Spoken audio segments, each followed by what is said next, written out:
같이 합독하겠습니다. 다니엘이 이 조서에 왕의 도장이 찍힌 것을 알고도 자기 집에 돌아가서는 윗방에 올라가 예루살렘으로 향한 창문을 전에 하던 대로 하루 3번씩 무릎을 꿇고 기도하며 그의 하나님께 감사하였더라 그랬습니다. 서론이죠. 함께 합독하겠습니다. 언약은 가장 기본이면서 믿음의 근원적 힘이 됩니다. 그렇기에 말씀이나 기도나 우리의 삶에 있어서 언약이란 단어를 뺄 수가 없습니다.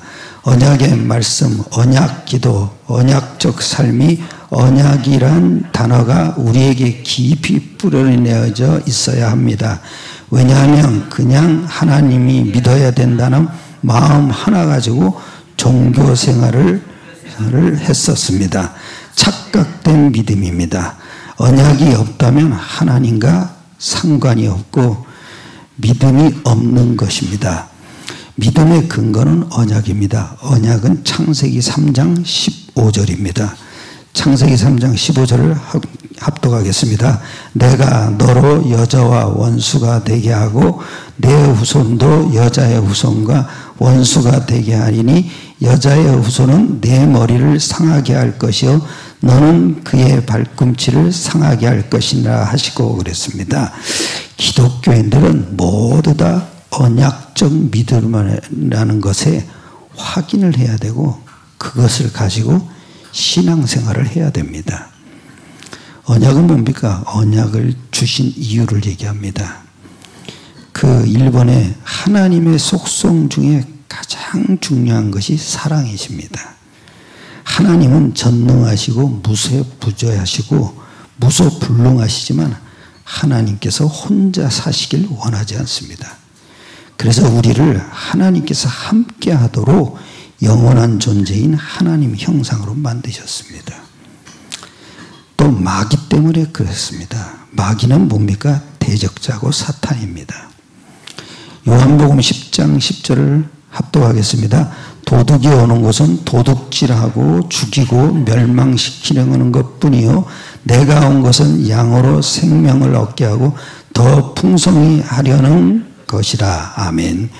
우리의 영혼을 도둑질합니다. 그리고 마귀는 내가 원하지도 않았는데 내 허락 없이 도둑으로 들어온 것입니다. 내가 원해야 들어오지 않습니다. 왜냐? 그냥 일방적으로 들어온 겁니다.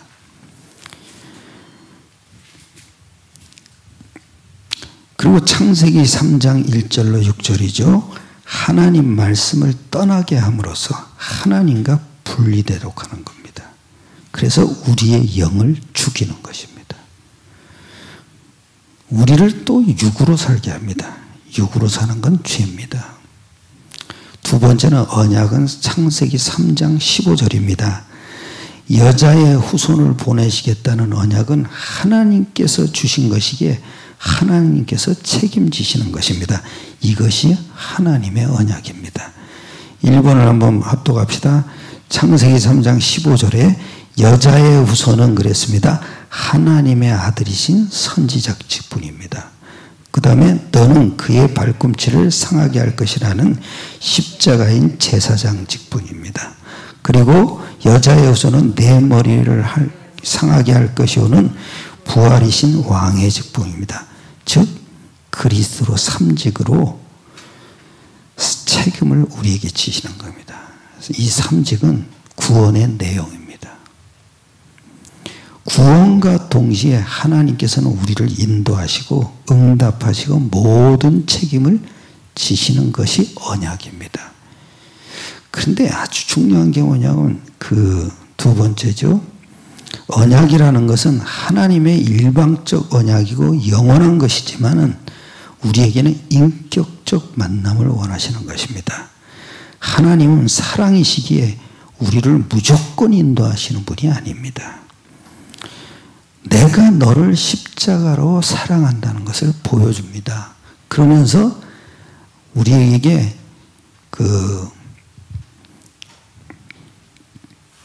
왜 고백을 하게 하는 겁니다.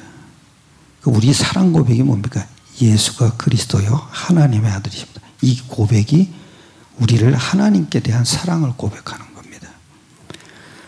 그리고 두 번째죠. 언약이라는 것은 하나님의 일방적 언약이고 영원한 것이지만 우리에게는 인격적 만남을 원하시는 것입니다. 하나님은 사랑이시기에 무조건 우리를 인도하시는 분이 아닙니다. 그래서 그거 봤죠? 요한복음 1장 12절입니다. 다 같이 영접하는 자 곧 그 이름을 믿는 자들에게는 하나님의 자녀가 되는 권세를 주셨으니 그랬습니다. 예수 그리스도 이름을 영접함으로써 하나님과의 인격적 만남이 되는 겁니다. 또 마태복음 16장 16절이죠. 시몬 베드로가 대답하여 이르되 주는 그리스도시요 살아계신 하나님의 아들이시니다. 예수가 그리스도시며 살아계신 하나님의 아들을 고백함으로써 하나님과의 인격적 만남이 되는 것입니다. 사도행전 1장 8절이죠. 다 같이 오직 성령이 너희에게 임하시면 너희가 권능을 받고 예루살렘과 온 유대와 사마리아와 땅끝까지 이르러 내 증인이 되리라 하시니라 그랬습니다. 언약을 지속하는 삶이 되어야 인격적 만남이 됩니다. 전도자의 삶으로 땅끝까지 가는 지속하는 만남이 이어지도록 하나님께서 원하시는 겁니다. 그리고 세 번입니다. 언약의 속성입니다. 왜 언약의 속성을 가져야 하냐면 믿음의 깊이를 더하기 위해서입니다. 또 언약이란 말이 영적인 풍요를 가져다 주기 위해서입니다. 그래서 언약을 굉장히 붙잡아야 됩니다. 첫 번째는 언약을 말했을 때 아브라함입니다. 창세기 12장 1절을 합독하겠습니다. 여호와께서 아브라함에게 이르시되 너는 너의 고향과 친척과 아버지의 집을 떠나 내가 내게 보여줄 땅으로 가라 그랬습니다. 너의 고향과 친척과 아버지의 집을 떠나 내가 내게 보여줄 땅으로 가라. 즉 가나안 땅으로 가라는 것입니다. 15장 10절을 합독하겠습니다. 아브라함이 그 모든 곳을 가져다가 그 중간을 쪼개고 그 쪼갠 것을 마주대하에 놓고 그 새는 쪼개지 아니하였으며 그랬습니다. 17절을 합독하겠습니다. 해가 져서 어두울 때 연기나는 화로가 보이면 타는 횃불이 쪼갠 고기로 사이로 지나가더라 그랬습니다. 횃불 언약입니다. 집을 사고 팔 때는 반드시 쌍방간의 계약을 쓰는 것입니다. 우리 정권사님 잘 알고 오셨잖아요. 그죠? 집을 사고 팔 때 항상 쌍방간의 계약서가 있어야 되잖아요. 그런데 아브라함이 땅을 기업으로 주실 때는 믿지 않았습니다. 그래서 그걸 뭘로 알리니까 그러니까 재물을 드리라는 겁니다. 그런데 새는 쪼가지 않았습니다. 그런데 쌍방간의 언약이 체결되지 않았기에 횃불이 지나가지 않아야 됩니다. 근데 횃불이 지나갔습니다. 이게 뭡니까? 하나님의 언약은 일방적 언약입니다. 그게 뭐냐? 일방적으로 지나간 겁니다. 니는 지킬 수가 없다. 내가 한 약속은 내가 이룰 것이다. 그 얘기입니다. 그리고 창세기 15장 4절을 같이 합독하겠습니다.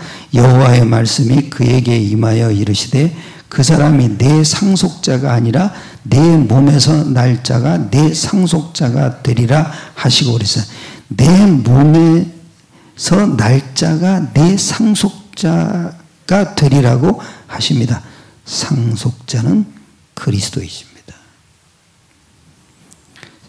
창세기 17장 2절이죠. 다 같이요. 내가 내 언약을 나와 너 사이에 두어 너를 크게 하리라 하시니 라고 하셨습니다. 언약의 속성은 일방적이고 완전성을 가지고 있기에 영원성을 또 가지고 있습니다. 이것이 언약의 속성입니다. 아주 일방적인데 굉장히 영원성이고 완전성을 가지고 있는 겁니다. 그리고 2번이죠. 다니엘서 6장 10절을 다 같이 합독하겠습니다. 조서에 왕의 도장이 찍힌 것을 알고도 라고 했습니다. 왕의 도장이 찍힌 것은 왕도 바꿀 수가 없습니다. 그래서 하나님의 속성은 하나님도 바꿀 수가 없습니다.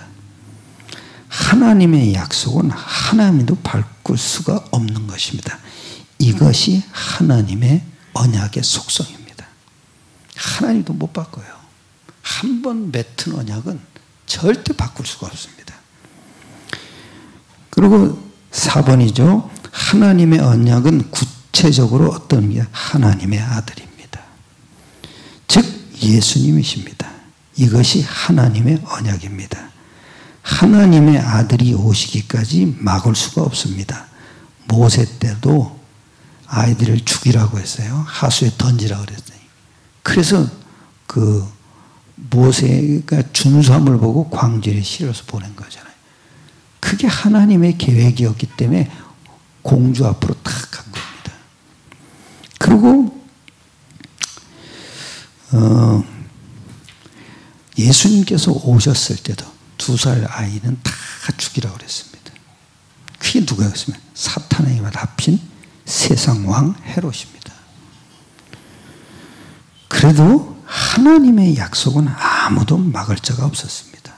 그래서 절대적으로 이루어지게 돼 있습니다. 양의 피의 주인공으로서 십자가 사건으로 구원을 이루는 것입니다. 바꿀 수가 없습니다. 예수님이 오셨을 때 예수님을 바리새인과 유대인들이 죽이려고 쫓아다녔습니다. 그래도 막을 수가 없습니다. 나는 하나님의 아들이라 그랬는데 참나무는 얻어가면서 돌을 던지지 않습니까? 그게 피해갔습니다. 왜냐? 십자가에 죽기 위해서 피해간 겁니다.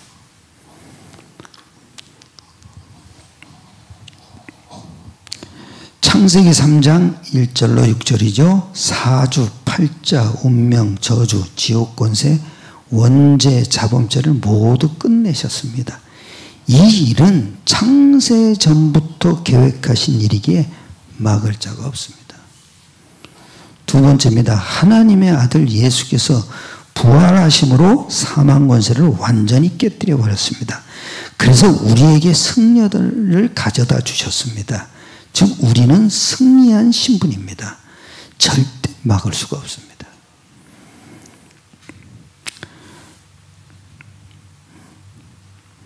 세 3번에는 그분이 예수입니다. 예수 이름으로 우리에게 약속하신 성령을 충만하게 부어주시게 돼 있습니다. 예수 이름의 성령은 보좌의 축복입니다. 왕이 있는 자리가 보좌입니다. 예수 이름을 부르는 우리가 왕권의 축복을 부여받게 되어 있습니다. 이것도 막을 자가 없습니다. 사도행전 1장 8절을 다 같이 합독하겠습니다. 오직 성령이 너희에게 임하시면 너희가 권능을 받고 예루살렘과 온 유대와 사마리아와 땅끝까지 이르러 내 증인이 되리라 하시니라.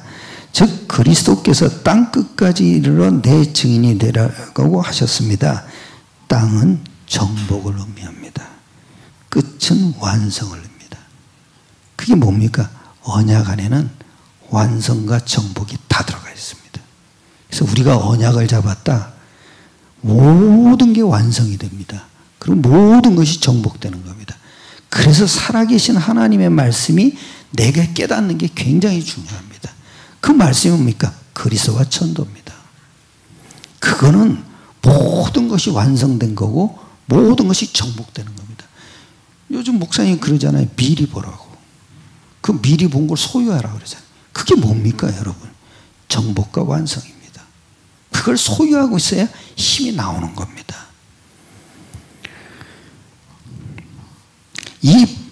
이미 이 복음은 정복되고 완성이 돼 있습니다. 이 안에 우리가 들어가 있어야 언약을 잡았다고 하는 것입니다. 내가 전도자의 삶이 되어 있어야 응답을 받게 돼 있고 미래를 갈 수가 있습니다. 그리고 이 전도자가 되기 위해서는 개인화가 되어 있어야 합니다. 내가 개인화가 되어야 내 자녀에게 개인화를 시킬 수 있습니다. 안 되면 자녀에게 개인화를 시킬 수가 없습니다. 내가 개인화가 되고 자녀가 개인화되는 것이 중요합니다. 이것을 언약이라고 합니다. 다니엘서 6장 10절을 같이 합독하겠습니다. 다니엘은 문제가 있어도 믿음이 흔들리지 않았습니다. 요셉은 문제가 없으나 언약이 있기에 흔들리지 않았습니다. 그만큼 언약은 충분한 것이고 모든 것입니다. 그게 뭡니까? 언약은 정복과 완성이 들어가 있습니다. 다니엘이 어떻게 기도했는지 왕의 도장이 조서에 찍힌 것을 알고도 예루살렘을 향하여 하루 3번씩 감사하며 기도했습니다. 그게 뭡니까? 언약이 있었던 겁니다. 그 예루살렘을 향하여 뭐냐? 오실 메시아를 기다린 겁니다. 그걸 바라보고 기도했다는 게 참 중요합니다. 우리는 예수 이름으로 약속하신 언약 기도 있습니다. 그 속에는 항상 감사가 들어가 있습니다. 그리고 아주 중요한 게 뭐냐면 약속을 감사드립니다. 이게 참 중요해요. 약속이 뭡니까? 정복과 완성입니다. 이걸 가지면은요, 저절로 정복이 되는 겁니다. 모든 것이 완성되는 겁니다. 이 약속을 품고 한 주간도 승리하시기를 축원합니다. 기도드리겠습니다. 하나님께 감사드립니다.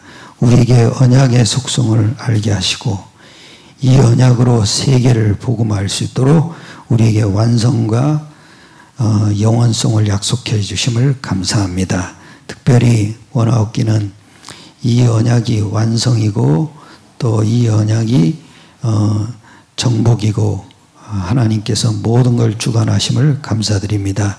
우리 모든 성도님들에게 이 언약적 속성을 가지고 날마다 언약의 성취를 맛보게 하여 주옵소서.